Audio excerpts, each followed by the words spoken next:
The Varkian Monarchy did not believe in myths, and they certainly did not believe in no trespassing signs floating in the vacuum of deep space. High-Archon Van-Rul stood on the bridge of the Eternal Conquest, his 4 ocular stalks twitching with predatory amusement as he stared at the object cluttering his sector. It was a rusted, cylindrical hunk of metal driftwing on the edge of the Acheron rift, covered in primitive solar panels and bearing a single flickering neon sign. Private property. Go away, I'm napping. To the Varkians, a species that had conquered 17 systems through sheer intimidation, the sign was a joke. Humans were the galaxy's janitors and diplomats, a species known for apologizing even when someone else stepped on their feet. They were a convenience, a species that built the galaxy's infrastructure and hauled its waste. The idea of a human cordoning off a resource-rich rift was an absurdity that Van-Rul could not ignore. "Bring the station into the docking bay," Van-Rul commanded, his voice a series of wet, clicking vibrations. "I want to see the Deathworlder who thinks a piece of scrap metal can stop a Varkian dreadnought." When the Varkian boarding party, led by the 9-foot-tall Centurion Drask, breached the station's airlock, they did not find a warrior in powered armor. They found Jaxen Thul. He was a middle-aged human sitting at a desk cluttered with empty caffeine cans and a manual titled Gravity for Dummies. He didn't jump or reach for a weapon. He didn't even look up from the crossword puzzle he was filling out with a physical graphite pencil. "You're in the middle of a restricted calibration zone," Jaxen said, his voice flat and weary. "You just increased the local gravitational constant by 0.0004%. You're making my pencil lead too heavy." "It's annoying!" Drask slammed a clawed fist onto the desk, shattering a caffeine can. "Human, you are a prisoner of the monarchy. This sector is now our resource. Explain the function of the station or be recycled." Jaxen finally looked up. His eyes weren't filled with the primal fear the Varkians were accustomed to. Instead, they held the exhausted certainty of a man who had seen this exact mistake made a dozen times before. He explained that the station wasn't a resource but a muzzle for a sentient black hole, a cosmic horror that humans had spent decades trying to keep asleep. "I spend 16 hours a day tuning the frequencies of this rift, so it doesn't realize there's a galaxy out here worth eating," Jaxen said, leaning back. From the bridge, Van-Rul's voice boomed over the intercom, dismissing the humans' claims as primitive superstition. He ordered his engineers to disconnect the humans' terminal and scuttle the station. Jaxen's expression shifted. The normal human behavior, the patience and the politeness, was beginning to evaporate. He stood up slowly, and the air in the docking bay suddenly felt heavy, as if the oxygen itself was being compressed. "I'm going to say this once, very clearly," Jaxen said, his voice dropping to a dangerous whisper. "Now I'm actually getting annoyed." In the same heartbeat that the Varkian engineer yanked the primary power core from Jaxen's desk, the stars on the flagship's view screen didn't just move, they began to turn inside out. The Eternal Conquest groaned as a sound that didn't exist in the physical world tore through the hull, and the High-Archon realized with a jolt of terror that the ship was no longer traveling through space. Space was beginning to travel through the ship. Chaos erupted across the bridge of the Eternal Conquest as the ship's structural integrity began to fluctuate in ways that defied Varkian engineering. Molecular drifting occurred. Varkian officers watched in horror as their primary manipulators occasionally phased through their control consoles. The hum of the ship's life support system shifted into a low-frequency moan that resonated deep within their internal organs. High-Archon Van-Rul clutched his command throne, his ocular stalks vibrating as the artificial gravity fluctuated between 0 and crushing every few seconds. "Restore power to the human station!" Van-Rul roared through the intercom, his earlier amusement replaced by a frantic, wet clicking. "Centurion Drask, force that biped to fix this immediately." In the docking bay, the scene was far more composed. Jaxen Thul remained leaning against a stack of crates, his hands in his pockets, watching the Varkian engineers panic as the station's power core, now sitting on the floor, pulsed with a sickly, rhythmic light. Centurion Drask lunged at Jaxen, but as he moved, the air around him thickened like cooling slag. Every movement the 9-foot warrior made was agonizingly slow, as if the rift was calculating the weight of his existence and found it lacking. "I told you," Jaxen said, his voice cutting through the groaning of the hull with impossible clarity. "The station is a noise-canceling anchor. Humans didn't build it to store wealth or technology. We built it because we were the only ones in the galaxy with the biological stubbornness to sit on top of a sentient void and tell it to shut up. Jaxen explained that Earth was a Class 12 death world, a nightmare of shifting tectonic plates, extreme weather, and apex predators. Humans had evolved by becoming more persistent than the planet trying to murder them. This history of surviving the impossible meant they were the only species whose neural pathways didn't immediately shatter when exposed to the rift's frequency.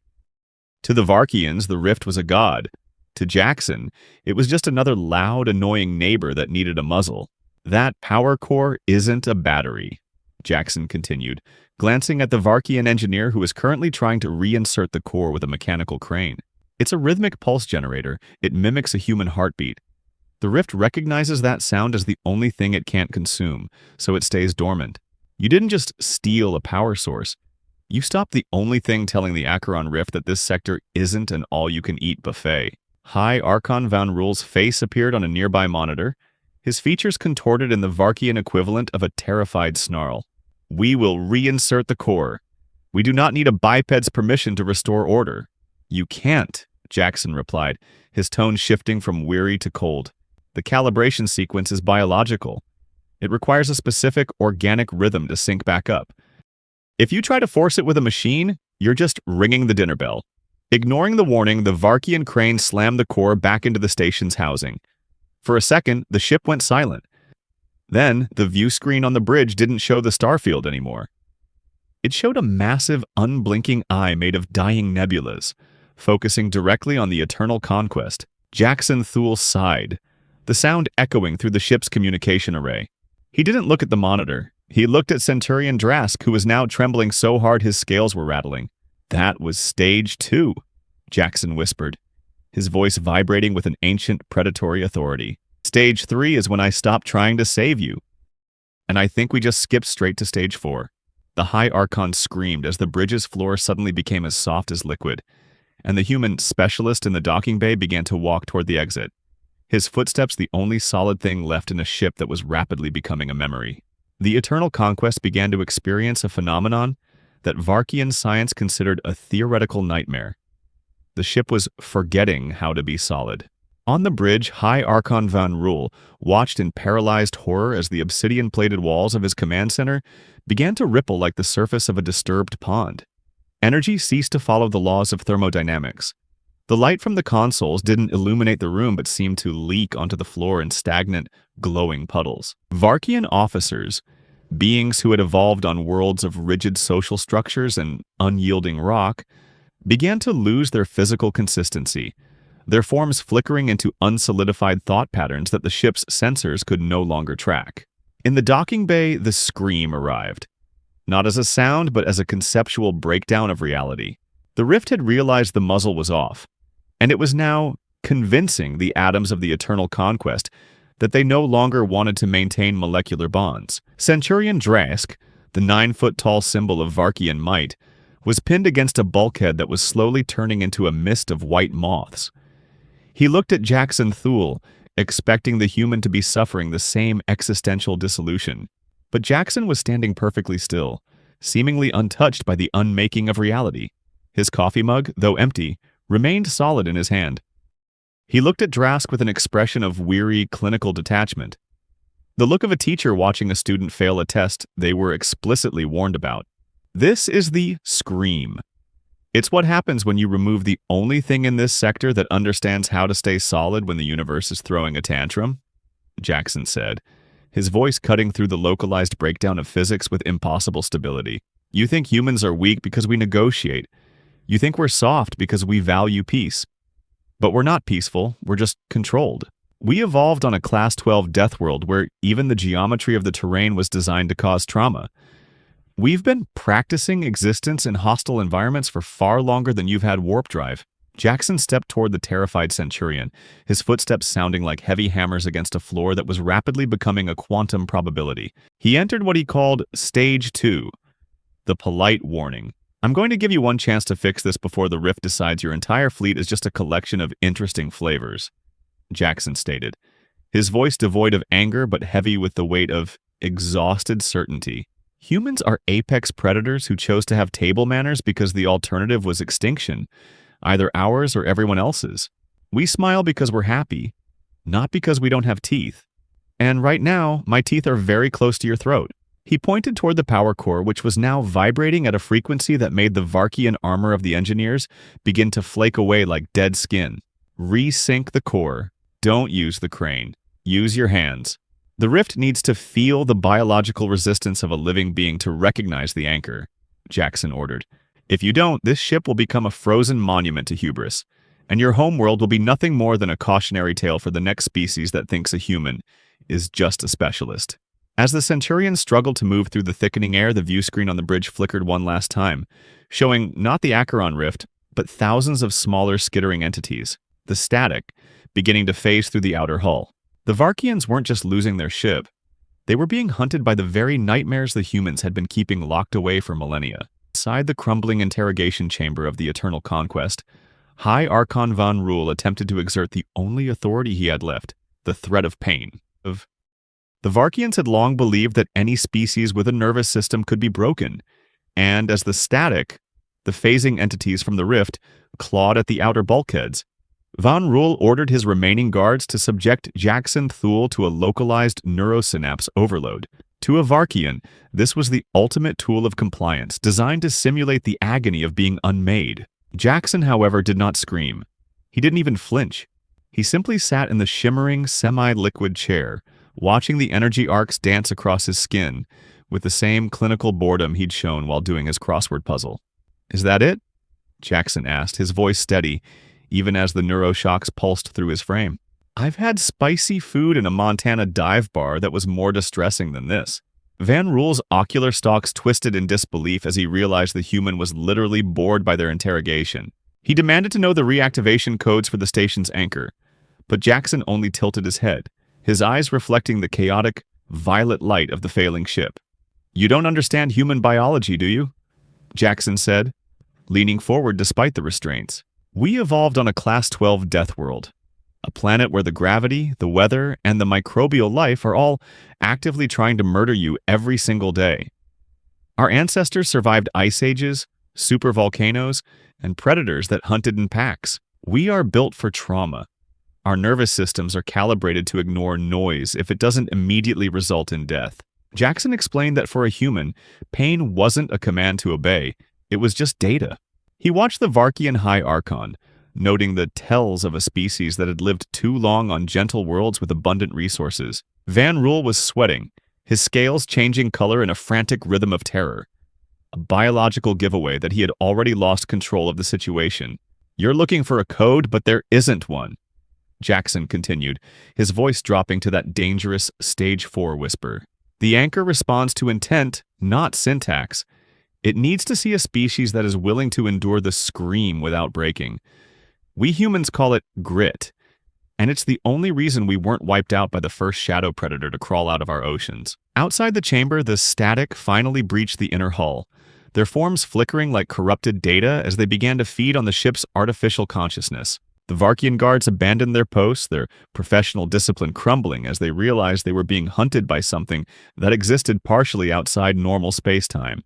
Jaxen stood up, the liquid restraints on his chair simply sliding off him as he recalibrated his own gravitational weight. He didn't look like a prisoner anymore. He looked like the only predator left in the room. "You spent so much time worrying about whether I was a monster," Jaxen said, his smile bearing too many teeth. "You never stopped to ask what kind of species is hired to keep the real monsters in a cage." As the door to the interrogation room dissolved into a mist of quantum debris, Jaxen Thul began to walk toward the bridge. Not because he was escaping, but because he was ready to show the Varkian Monarchy what happens when a human stops being patient and starts being efficient. Jaxen Thul did not fight his way to the bridge of the Eternal Conquest. He simply walked through the ship as if the laws of physics were suggestions he had decided to ignore. Around him, the Varkian Monarchy was experiencing the literal unmaking of their reality. The static from the Acheron rift, those skittering conceptual nightmares, were already leaking through the walls, turning high-tech alloys into dust and Varkian soldiers into statues of frozen terror. When Jaxen stepped onto the bridge, High-Archon Van-Rul was screaming at a tactical display that showed 90% of his fleet already experiencing molecular amnesia. The High-Archon turned, his ocular stalks twisting in a desperate snarl, and ordered his elite guards to execute the human. But as the guards lunged, Jaxen simply tapped a series of commands into a handheld tablet he'd retrieved from a wall panel. "We are patient because we choose to be patient," Jaxen said, his voice cutting through the localized screaming of the ship's hull. "We follow rules because we believe in order. But when someone mistakes that patience for weakness, we remind them why patience was the only thing keeping them alive." Jaxen didn't draw a weapon. He didn't have to. With a final keystroke, he executed what the humans called the Annoyance Protocol. He didn't just override the ship's artificial gravity.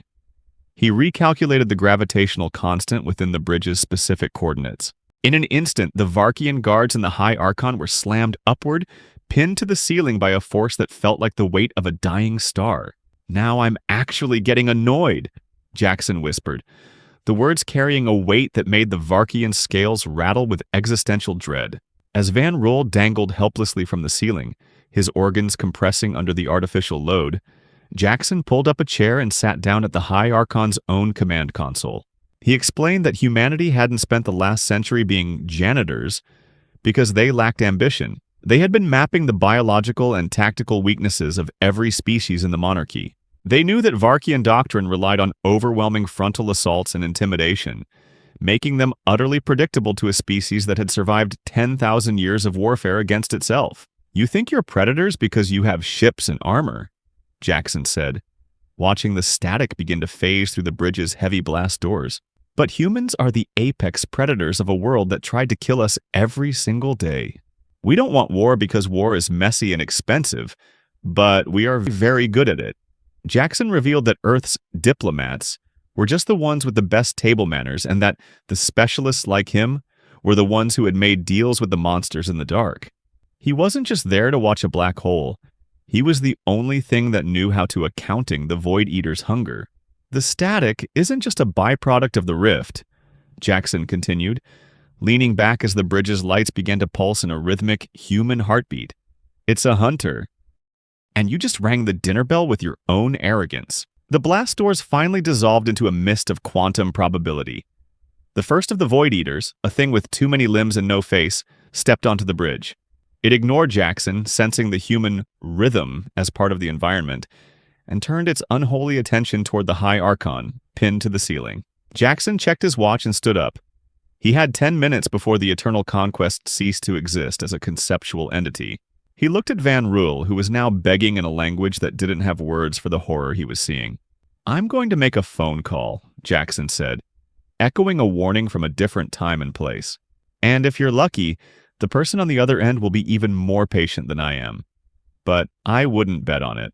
Jaxen Thul adjusted his communicator as the faceless entity from the Acheron rift loomed over the pinned High-Archon Van-Rul. Around them, the Varkian flagship continued to dissolve into a mist of quantum probability, its bulkheads groaning as existence itself recoiled from the presence of something so fundamentally wrong. Jaxen didn't move to help. Instead, he watched with a clinical detachment that made the High-Archon's secondary stomach churn with fear. "You think humanity joined the Galactic Council because we were looking for protection or diplomatic prestige," Jaxen said, his voice cutting through the localized screams of the ship's failing reality.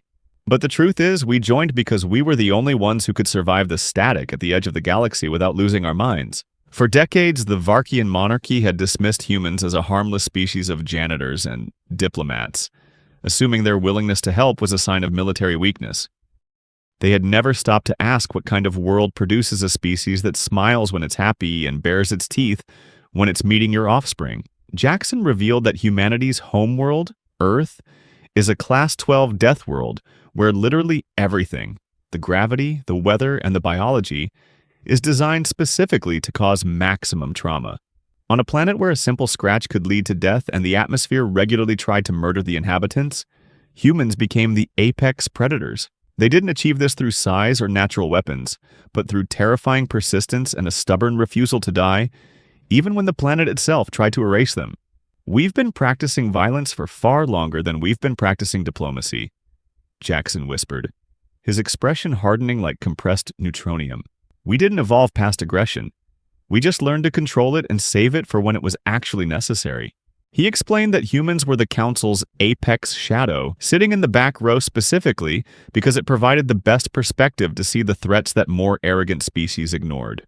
While the monarchy was busy posturing for dominance in the frontiers, human specialists were quietly manning stations to ensure that ancient nightmares like the Rift stayed contained.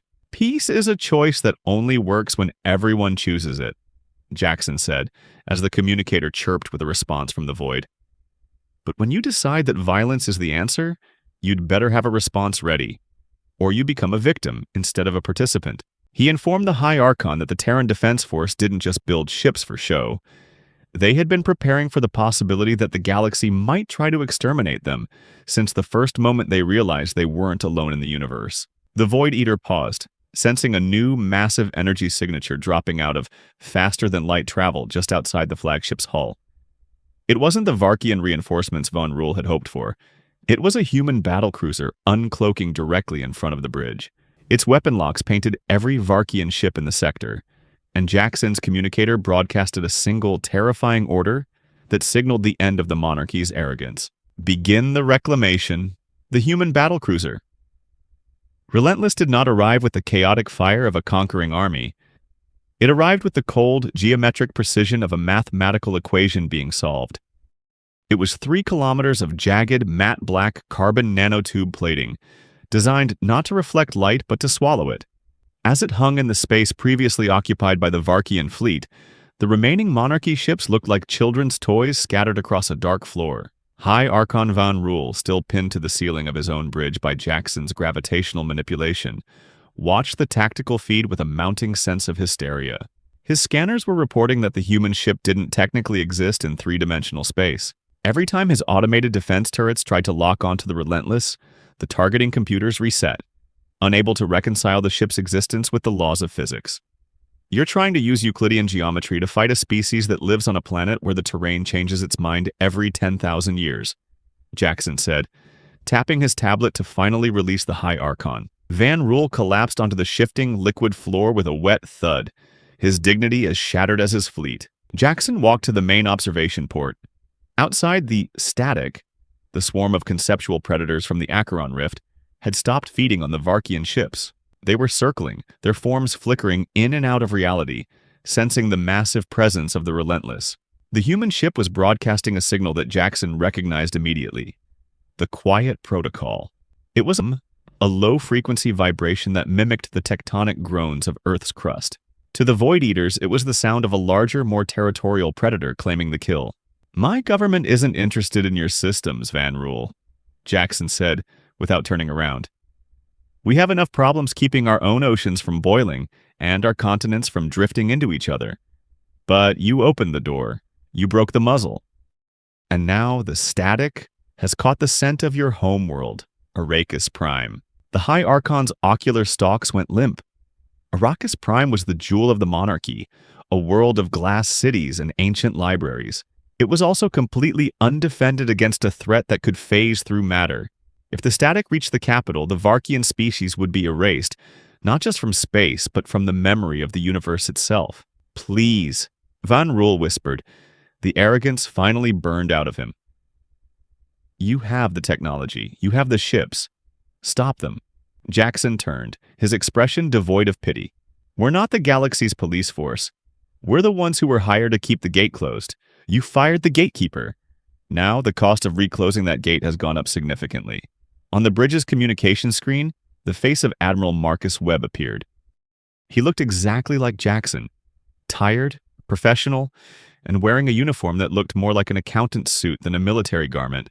He was holding a coffee mug that simply said, "Nope." "Specialist Thul," the Admiral said, his voice echoing through the dissolving bridge. "The Varkian High-Archon has been informed of the Reclamation tax.